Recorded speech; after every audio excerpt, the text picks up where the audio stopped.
Hello Year 12, it's Miss O'Dowd here and I'm going to be explaining to you how you should approach your NEA for the second part, which incorporates your prose coursework.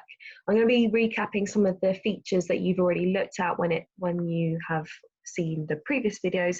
The same ideas still apply, but I'm going to give you some specific top tips of how I want you to go about answering your question.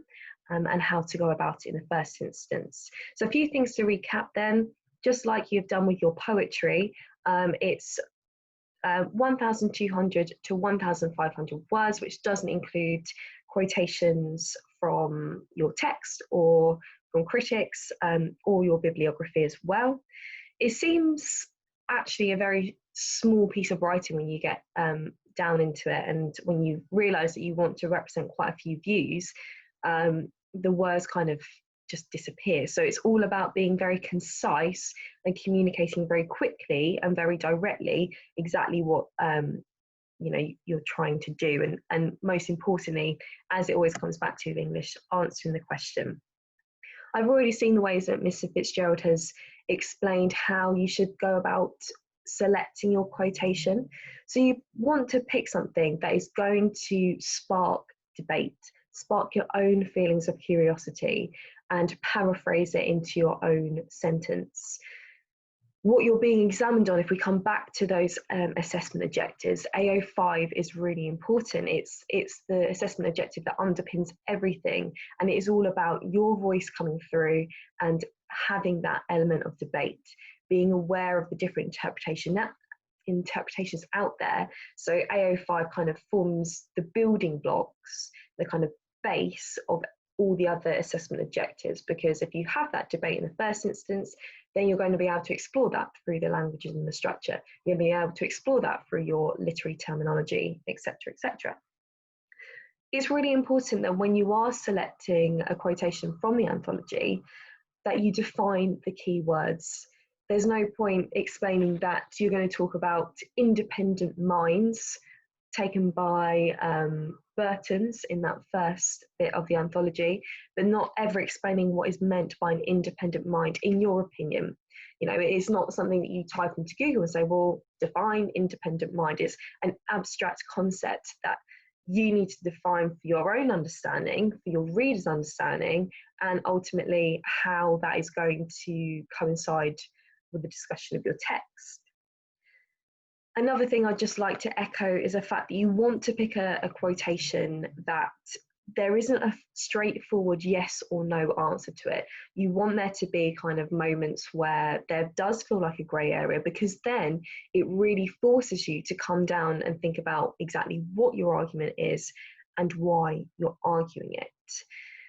This critical anthology piece is a really good opportunity for you to explore independently the things that you're interested in English.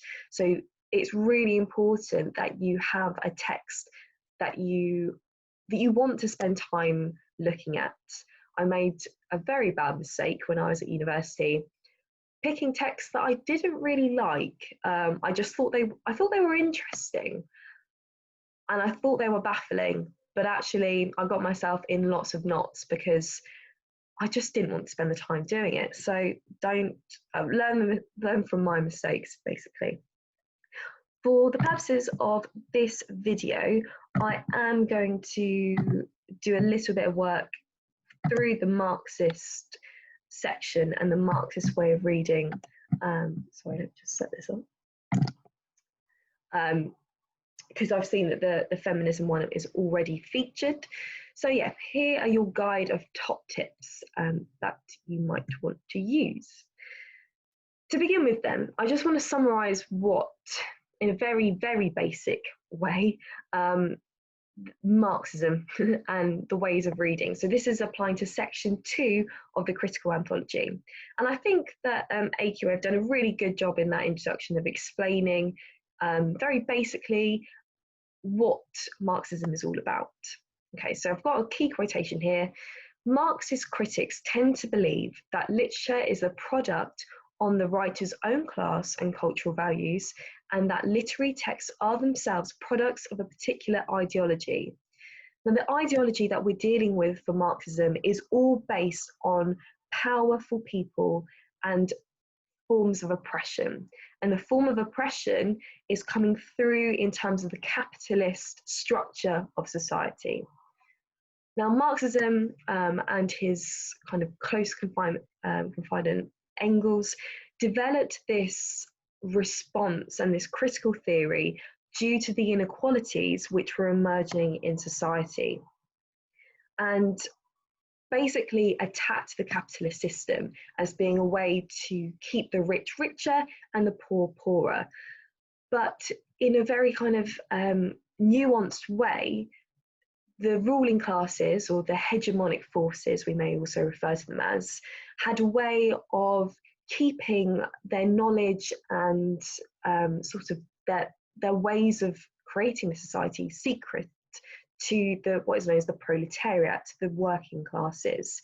So if we look at this image in front of you, I think this is a really good way of kind of underpinning what is meant by Marxism theory.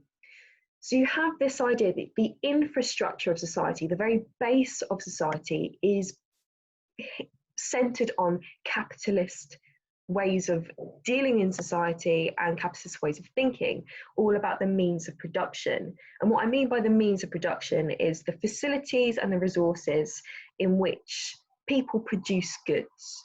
So this idea that if you're producing, I don't know, a brand of makeup and it's kind of advertised, there's propaganda surrounding it, that it appears that this piece of makeup is what everybody needs to have in their lives. And therefore you have more and more people adding to the pockets of the rich because it's kind of expressed as this is a product that you need to have in society. So you have this sort of the base there, and with that cemented in place, it kind of allows for other things to feed off of it. So as you can see there, this refers to the superstructure and the idea that education is a way of permeating these capitalist means. Even the very form of the nuclear family, whereby traditionally the man is the breadwinner, the woman stays at home to look after the children, and therefore there is that further sort of shadowing in society because perhaps the nuclear family is not fully exposed to the inequalities. You have the mass media, the forms of propaganda, politics as well, all different functions of keeping power in the hands of the minority, the small minority of very rich people who are able to keep exploiting the poor at their own kind of whim. So the main kind of concepts that I want us to think about is how this is coming across in terms of power, how is work also perpetuating the cycle, the different features of oppression, and how money is essentially the root of all evil here.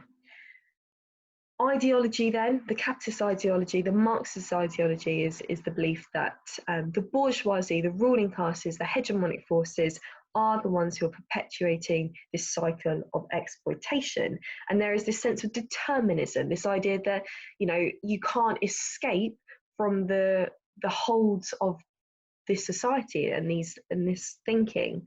And as a result of that, there is something what is known as the false consciousness, and people kind of going ahead with this system of meanings because they don't have the knowledge or the power to be able to challenge it. But Marxism, since its first point of writing, has emerged into lots of different facets. We have what is known as neo-Marxism, and Gramsci is a very key thinker for this, in the belief that, well, how is Marxism kind of updated into the 20th century? We have Marxist feminists as well. So not only are we thinking about the position of man in this society, but what about the female voice, which is hidden, marginalized, and subjugated? And we also have postmodern Marxism, which is kind of coming from the end of the 20th century into the 21st century.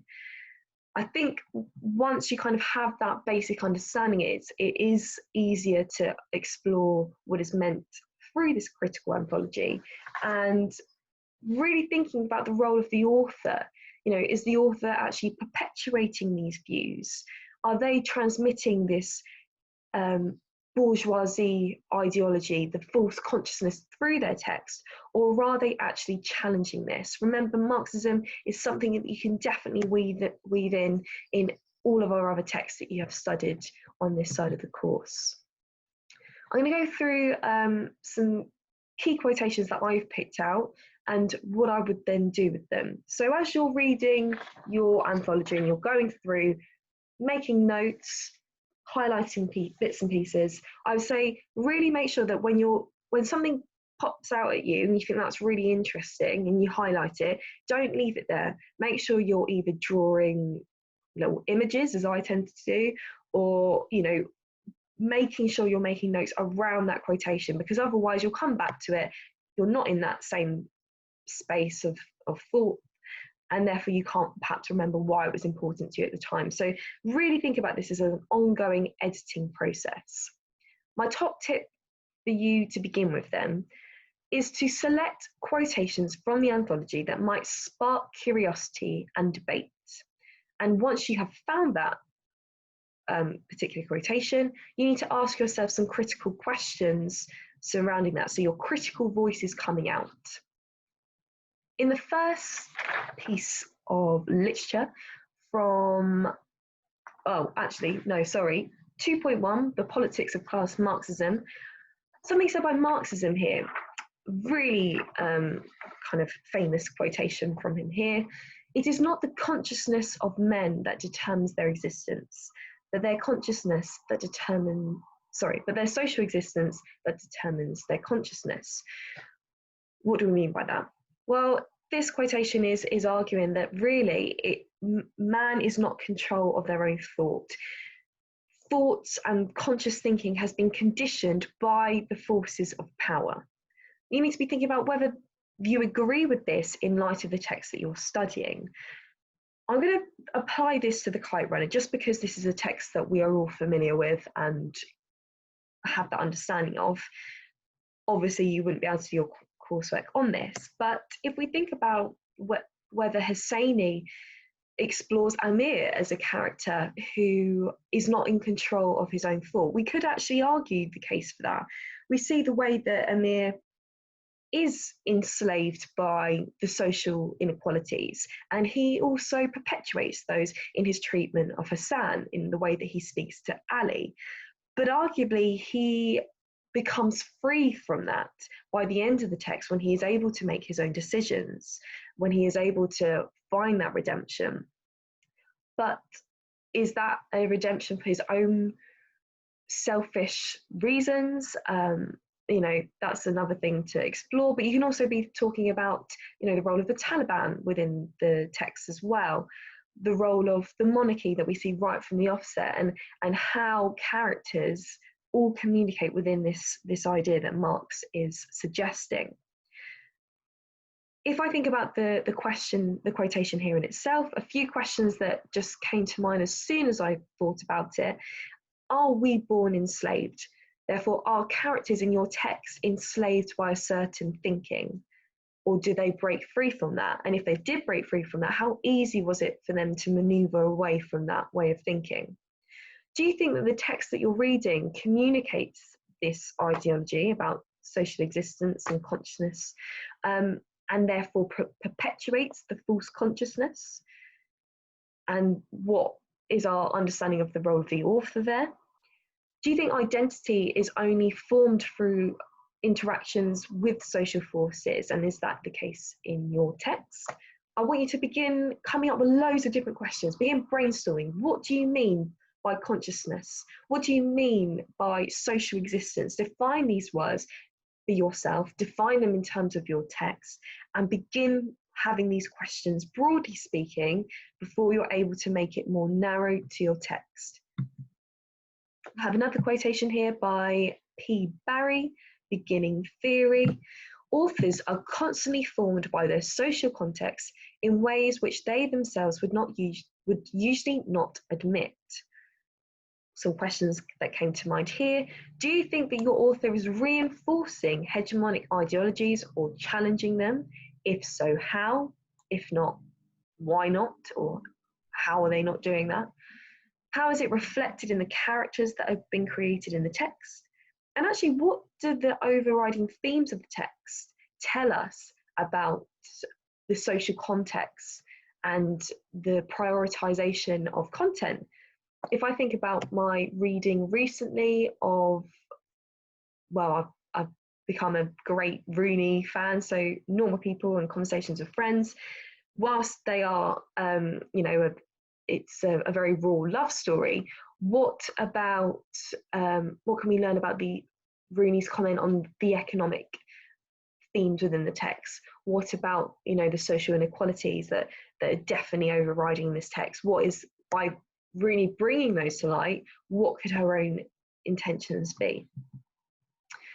Another one here, in beginning theory, only a privileged social class has access to the morality of indulgence. And I think you could also kind of interweave this in with what we did right at the beginning of year 12, and this idea from Ian Watts, the rise of the novel, this idea that the novel was first written to be explored and read by those middle classes, by the bourgeoisie, and therefore the book being this weapon of education. And therefore, is it true to say that only richer people in society have access to this morality and this sort of social education? Or can we see that actually being, falsely advertised in your own text? A few questions I came up with. Well, who is this privileged social class? How do we define this? Is it going to be different now than it would have been in the past? What about you as a reader as well? Who are you in terms of this understanding of social class?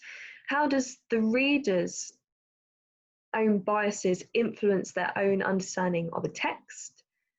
Does your text perpetuate this idea or dispel it? Moving on to top tip number 2 then. You picked your quotation at this point, hopefully, and you want to now begin finding those moments throughout the text which either support or challenge the quotation. Really important as well, even if you're beginning to evolve into your own line of thought and argument for this text, that you're also aware of what the caveats to that are. What might other people be arguing against you? Because if you're able to say in your writing, some people may explore or may believe X, Y, Z, which I can see here. However, the overriding theme or idea that I'm communicating here is this, and this is why. So making sure, AO4, bringing in those other interpretations as well, but using that as a way to say, well, no, I'm right, and I can acknowledge that, but for the purposes of this task, this question, this is my line of thinking. I really, really think that mind mapping, spider diagrams are a really good way to just bring everything together and to keep that, dialogue between yourself and the text to keep going. Top tip number 3, read elsewhere. At this point, obviously your voice is really, really important, but it is also a requirement that you engage with further critical reading. The critical anthology is created as a sort of stepping stone and a brief introduction to looking and exploring yourself at who else is talking, who else can inform you on some really interesting ideas that may also take your writing and your own thoughts to a different level. And this is a huge feature of English within a further education environment as well. So much of what is asked from you at a university level and beyond is reading around. What are other people saying, and how is this making you kind of either doubt your thoughts or enhance them? And by doing this, by reading around, you're going to be developing your own critical voice in your work, because if you say, Susan Fields said this, and actually, yeah, that's a really convincing interpretation. I agree with her there, and it's made me think about this. Or you might say, no, Susie Fields, not convinced. Poses is an interesting idea, but ultimately not quite where I'm going with this. And also, by doing that, it will help you to consolidate your own argument. Now, where do you get this information? Because citing references from SparkNotes or eNotes or all those sorts of places online aren't quite what we're channeling. Not to be a snob about it, they're really good for giving you that sort of insight into a text, but perhaps not for your referencing. JSTOR is a fantastic, well, what would I call it? Platform to explore lots of different ideas, looking at Google Scholar, Google Books. But I would say the best way to unearth more references and more critical texts and people is to actually look at the reference list. So if you look at the end of your anthology, you'll see a list here that references all the different texts that were in the, well, in AQA's critical anthology. You'll see here there is people, you know, we've looked at Barry, we've looked at, there's Ashcroft, lots of different people. What I would encourage you to do is type their book title and their name into Google. Google Books will come up with, you know, small extracts from it. Go, and if you can access their own reference list, then that will just kind of open a spider's web for you. And then you'll find more and more people who are of interest to you, and you'll gradually begin building up your ideas. Now, as you are reading around more, make sure that you keep a constant log of who those people are, what they're saying, what they're doing, and yeah, so this will help you along the way, because otherwise if you forget it all at the end, that's going to be a bit of a problem. And yeah, be inventive about your search choices. I might have already mentioned that I'm currently doing quite a lengthy dissertation at the moment, and my very question, it doesn't produce any results if I just say, you know, I'm looking into, well, I'm looking into student confidence in English. If I type that into Google, not much is going to come up. So you have to be inventive about it. Can you think about different words for the thing that you're looking into? Top tip number 4.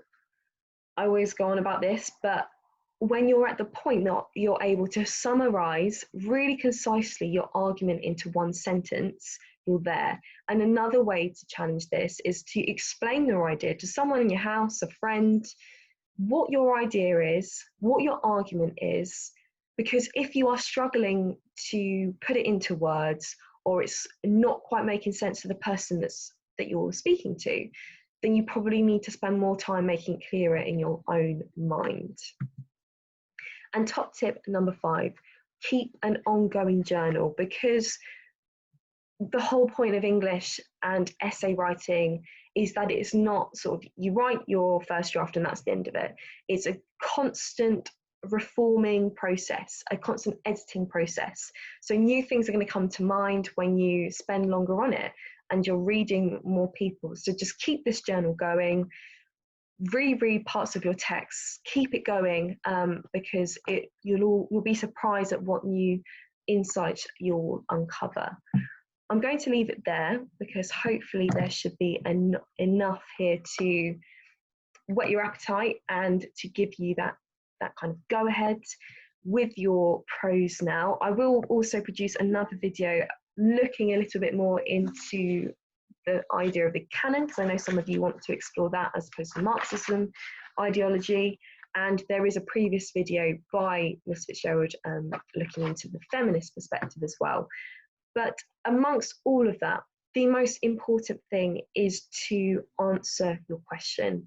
Make sure at all points you're addressing those keywords in the question and you're making it apply to the text that you're studying. You don't have a lot of words, you don't have a lot of opportunity to waffle. Cut all of that out and keep it really clear and really concise. So good luck with it, and I will be around at any points to answer any questions.